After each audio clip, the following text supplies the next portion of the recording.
yaşındayım. Daha önce bu işten önce okuyordum. Bu iş geldi, başladık. Ben 13 yaşında ortaokuldan liseye geçiş sürecinde ne yapacağım diye düşünürken babam bana dedi ilk hani acaba tiyatroya mı yönelsen, hem işte gözün, kaşın, tipin ve auran, karakterin çok hani kaldırır, iyi olur, sana yakışır diye. Sonra ben öyle lisede başladım. Mimar Sinan'da tiyatro okuyarak başladım. Sonra lisede de bu mesleği ne kadar sevdiğimi, ne kadar içinde mutlu olduğumu, ait hissettiğimi falan görünce işte lisede de sonra işte konservatuvar kazanacağım falan diye böyle hırsa kapılıp sonra Mimar Sinan'ı kazandım. İşte tiyatro okudum orada 5 yıl. Sonra işte bu iş geldi. Sonra ilk tecrübem benim. Daha önce 2 kere konuk oyuncu oldum sadece. Onun dışında böyle başrol olduğum ilk işim. Bulgaristan göçmeniyim. Orada doğdum.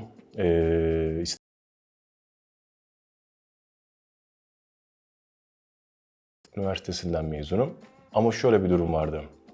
Tekstil seçtiğim zaman içimde bir tiyatro, ilkokuldan beri bir tiyatro falan şeylerim vardı zaten. Annemlerin önünde ya da ailemin önünde böyle küçük taklitler yapmayı çok severdim. Böyle onları güldürmeyi severdim. Bir de o dönem üniversitedeyken modelliğe başvurmuştum. Modellik yapmaya başlamıştım.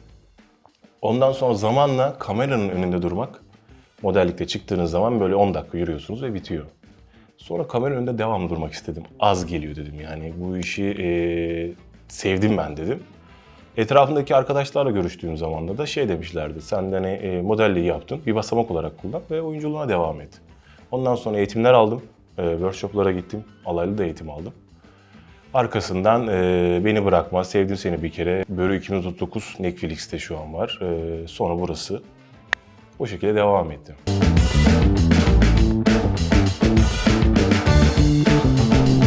Yani ben ilk okuduğumda Cihan'ı kızdım. Yani genel olarak kızdım. Bu kadar katı, bu kadar sert. Ne olmuş olabilir dedim bu adama. Bunun altında ne var dedim yani. Sonra durdum düşündüğümde hayal dünyamda açtığım zaman bazı şeyleri ister istemez baktım şeye. Bu adamın bir travmaları var. Bu sebebi var. Bu adam böyle olmasının bir kabuk yapmasının bir alt metni olması gerekiyor dedim. Sonra olan işte annemle olan yani Mukadder'le olan sahnelere baktım, okudum. Oradaki sahne akışını ve gidişine baktım. Alt metnin alt şeyini doldurduktan merhamet hiç değişmedi. Hiç kimseye. Ne olursa olsun ailesinin üzerinde durmaya devam etti. Sevdiği kadının yanına aldı. Çakışmalar oldu, kavgalar oldu ama hiçbir zaman kopmadı. Yani o aile ve sevdiği kadın arasında bir denge oldu her zaman. Hep korudu. Ya benim için de işte hançer zaten şöyle bir yerden hissetmiştim ben hani hançer olma ihtimalimin olduğunu. Bana da küçüklüğümden beri hep hani hep bir gözlerimle alakalı gelirdi insanlara. Gözlerimle ön plana çıkma ihtimalimi çok küçüklüğümden beri ailemden, arkadaşlarımdan duydum. Hançer de çok hani gözleri hançer gibi, adı hançer olsun falan.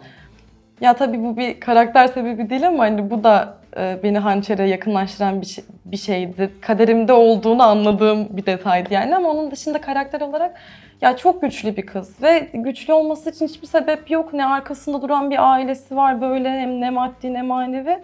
Çok yapayalnız bir kız aslında. Bir de üstüne abisinin sorunlarını sırtlanıyor. Bir de onun hayatını düzeltmek için bir amaç ediniyor kendine. Yani çok fazla zorluğu var, çok fazla engeli var ve buna rağmen kendine çok güvenen bir kız, kendi doğrularının peşinden giden bir kız. Çok cesaretli bir kız. Vallahi herhalde o yönü etkilemişti beni okuyunca. Ya kendime de benzettiğim yanları olmuştu.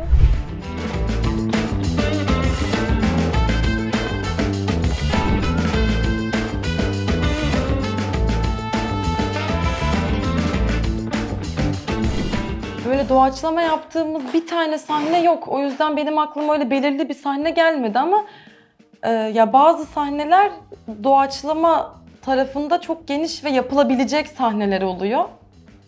Yani alanımız oldukça doğaçlama yapmaya çalışıyoruz senaryonun dışına çıkmadan tabii ki, ya da hocamızın hani onayladığı şartlar altında. Senaryoda olan sahnenin dinamiğine baktığımız zaman ister istemez o anın akışına girdiğimiz zaman bazen ikimiz de kamerada kayıtta olduğumuzu unutuyoruz ve doğaçlama akıyor.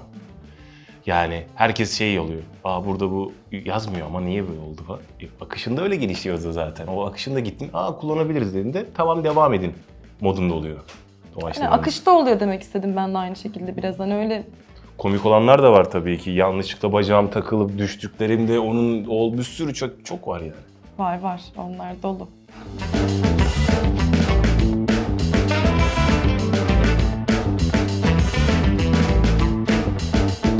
Ya sadece ben de değil, bütün ekip üzülüyor aslında artık. Hani benim çünkü çok fazla hor görüldüğüm, dayak yedim yengemden. Abim acilde ağladığım çok yani ilk bir iki ay dizinin Hançer'in çok draması ön planda. O yüzden tabii ki kendimi kötü hissediyorum. Ya herhangi bir insanın bir yerlerde bunu yaşıyor olduğunu bilmek beni çok üzüyor. Hani ben onu oynuyorum belki ama bunu yaşayan milyonlarca kadın var belki. Tabii ki yani üzülüyorum. İzlerken bile bazen üzülüyorum. Yani.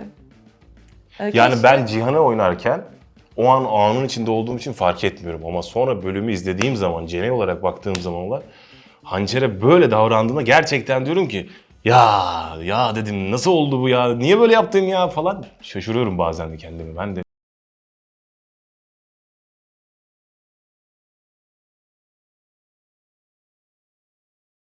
Yok dedi, problem yok. Evet. Bunları geçiyoruz yani. Ya ne hissediyorum aslında tek şey pamuklara sarmak istiyorum hançeri. Ki bazen hani hocamızla ya da görüntü yönetmeni izlerken şey diyorlar onlar ekip bile bazen üzülüyor hani bazı çok hani drama olan sahnelerde. Üzülüyorum böyle sarılmak istiyorum ona keşke diyorum arkadaşı olsaydım yanında olsaydım falan gibi hisler uyandırıyor bende hançer. Cihan'ı da herkes böyle bir kesmek, biçmek falan. Evet. Kızıyor falan herkes. Haklılar. Kıskanayım, böyle bir döveyim, parçalayayım falan, yıkayım ortalığı ben de isterim şahsen senaryo olarak. Gelir diye düşünüyorum. Yakında gelmeye başlar. Evet.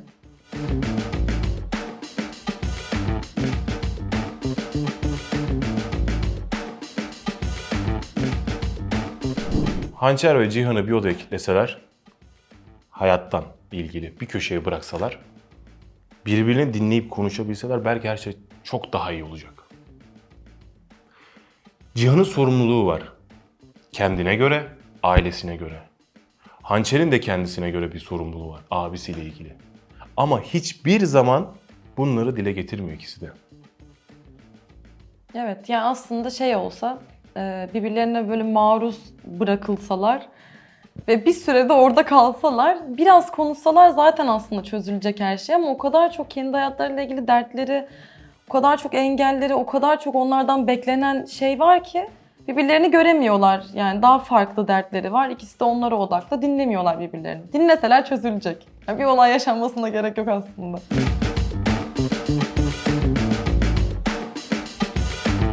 Bunu aslında kendi aramızda düşündüğümüzde verecek bir cevabımız vardı ama şimdi o sahneler daha gelmedi. Çok spoiler da olmasın dedik. Çektiklerimizden, çok güzel. Yayınlananlardan düşünüyorum en sevdiğim sahne. Benim Yani. şey olabilir, ben Mine ile olan sahnelerde çok eğleniyorum ve çok Cihan olarak tek kırıldığım yer. Duygusal olarak da bir önceki bölümdeki Hançer'in eli kesildi ve ona pansuman yaptığım sahne.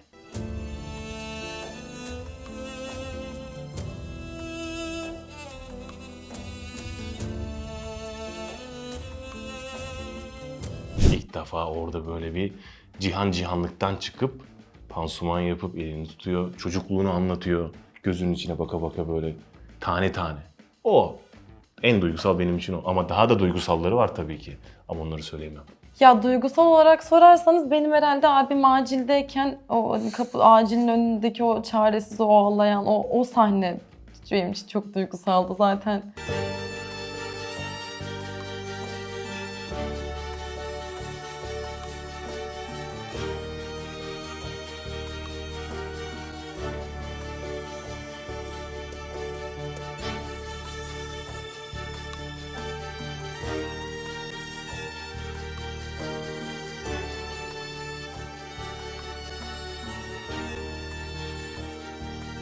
Ay başım ağrıyordu artık ağlamaktan yani. Ben onu söyleyebilirim. En sevdiğim de galiba benim de bu şey sahnesi olabilir, mum ışığı. Hançer'in artık biraz yüzünün gülmesi, biraz Cihan'la flört ediyor olmasının mutluluğu.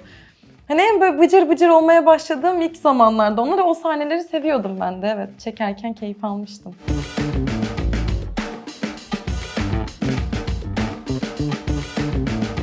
Cenay benim gözümde ya maalesef hani çok enerjik bir kere ve ben enerjik derim yani. Yemek yemeyi çok seven biri. Yani ne desem buna, yemek sever mi desem, yani böyle bir cümle üreteceğim senin için. Yemek sever diyebilirim. Setin başından beri yemeği bu kadar seven, bu kadar insanlardan ama çok komik de aynı zamanda. Bir de komik de diyebilirim. Komik biri. Cenay çok komik biri. Evet. Talih için şunları söyleyebilirim. İşine inanılmaz bir şekilde ciddiye alıyor. İnanılmaz bir asılıyor. Aa tabii, oralardan girmek gerekirse tabii ki. Ben tamamen Birinci. karakterle ilgili düşündüm Tamam, ben yani. şey olarak birinci Tamam. sıraya koyarım bunu. İkincisinde inanılmaz sakin. Her olayda.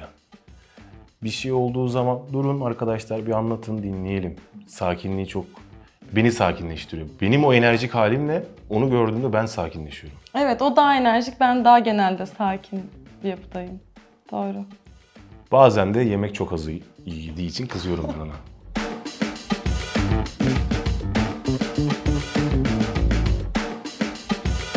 Ya ben ilk zamanlarda çok yorum okuyordum. Çok fazla okuyordum. Sonra bunun yani Ben dedim Galiba- hatta onu okuma dedim, biraz bırak dedim. evet dedi ve ben de zaman içerisinde artık okumayı bıraktım. Bir de hani çok yorum geliyor. Zaman geçtikçe de artık bir göz gezdiriyorum. Ama mutlu oluyorum. Güzel yorumlar gördüğümde çok mutlu oluyorum. Çok çok teşekkür ederim. Yani şöyle bir şey oluyor. Çünkü hiçbiri Cene'yi tanımıyor.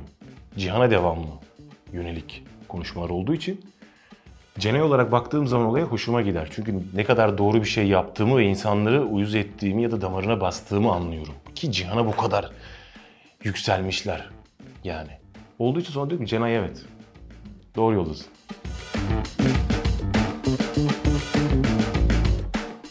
İkimiz aynı anda söylemek istiyorum ya. Ha evet. Mangal sahnesi. Mangalda çok zorlandık Donduk. ya. Çok Donduk. üşüdük. O gün ekstra bir hava şartı vardı ve set o güne denk gelmişti o sahne.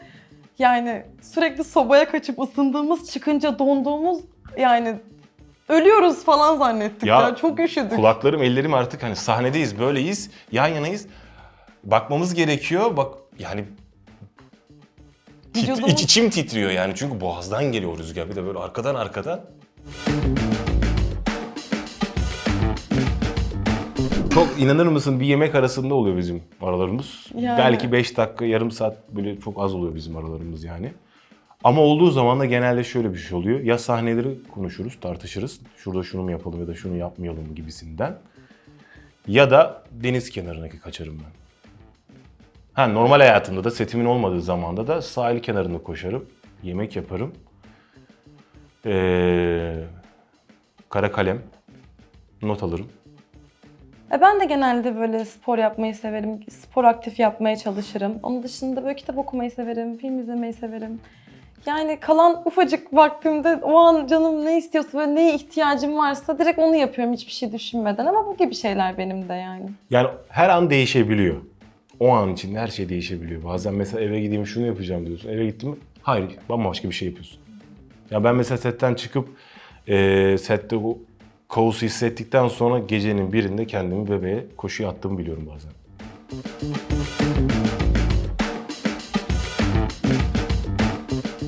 Ben yeter anne. Yeter. Anne. Yeter. Anne yeter. Anne. Yani. Çok Evet. söyledim bu aralar onu. Yani hançerin de abi lafı olabilir çünkü o kadar çok söyledim ki yani. Abi. Komik. Hani çok abimin hep bir rahatsızlığı var ve ben hep abimin yanındayım ve hep abim bayılıyor falan. Öyle bir en çok ağzından çıkan cümle herhalde sette abi oluyor. Onu diyebilirim yani ben de.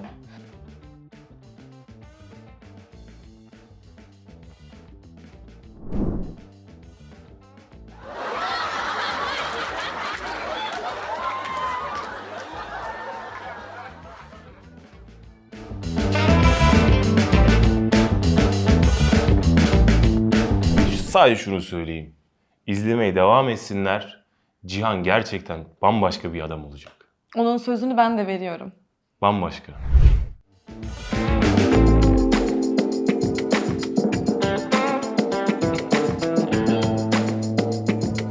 İşte ön görüşmeye gittiğimde Talya oradaydı. Merhaba merhaba tanıştık. Sonra beraber sahneyi çektiğimizde evet dedim kendi içimden. Hançer bu.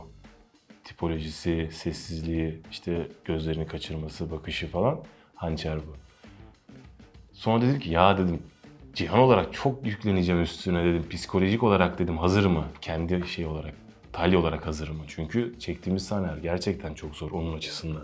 Benimki şimdi biz anlaştığımızda Cihan Develioğlu daha Cenay'a kadar bir süreçte biraz uzun sürdü bulunması. O sırada da böyle hani bir partnerli audition muhabbetleri oldu ve dedim ben de Cenay'ı gördüğümde dedim hissettim yani kesin dedim Cihan Develioğlu için Cenay'ı seçecekler. Menajerimle de aynı fikirdeydik. Ya çünkü hem kast olarak hem tavır olarak hem işte ifade olarak bence en uygunu Cenay'dı. En mantıklısı. Öyle de oldu ve ben mutlu da oldum. Ben de mutlu oldum. Cenay'ın olduğunu Ben görmeye yani- içime çok sindi. Evet, Talya'yla çalışmaktan Cenay. çok memnunum yani.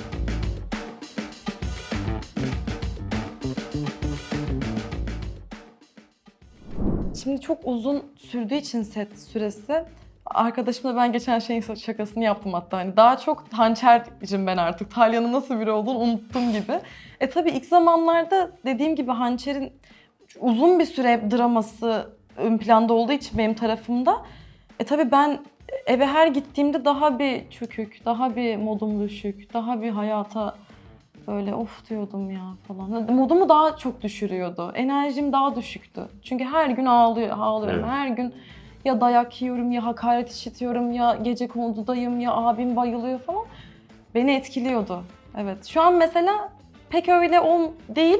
Enerjim daha güzelleşti artık. Evet. O dönem daha düşüktüm mesela. Yani ben de çok etkilemiyordu. Şöyle bir şey oluyordu. Sahneleri rüyamda görüyordum sadece.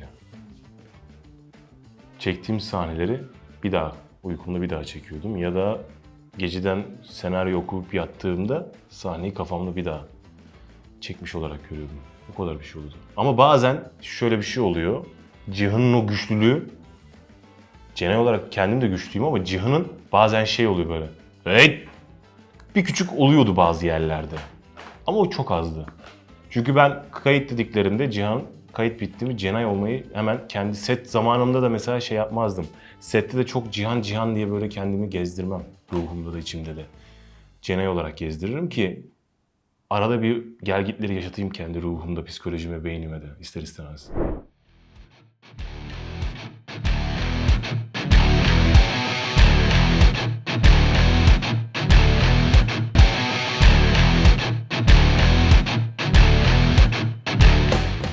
Kim daha duygusal? Ay bilemem ben bence de ya. Kim daha sosyal? Bence Cenay'dır. Kim daha uykucu? Kim daha alıngan? İkimiz de değiliz Ya bence. aslında Ben de yok alıngan değilim. değil ben gitti kafam. İkimiz de değiliz. Duygusalım ama ben çok... Alınganlık yok İkimiz de değiliz ikimizde de. bence. Evet. Hiç yok. Kim daha komik? Yani hadi Cenay. Ben oluyorum ama bazen o da oluyor evet. Yani bu da değişiyor. Bu biraz Cihan sorusu gibi olacak. Kim daha sinirli? Evet Cenay. Daha sinirli. Kim daha sabırsız? Cenay bence. Evet. Kim daha inatçı? Yine sen olabilirsin. Evet. Kim daha realist? Realist. Değişebilir bu belki. Değişebiliyor. Kim daha stalkçu? Stalkçu. Ya ben pek yapmam. Sen yapar Benim mısın? zamanım kalmıyor onun. Yani evet ikimizin de. Zamanım kalmıyor. Bildiğim bir şey soracağım, söylemiştiniz. Kim daha olur? Olur. Obur. Cenay. O ben falan. Kesinlikle.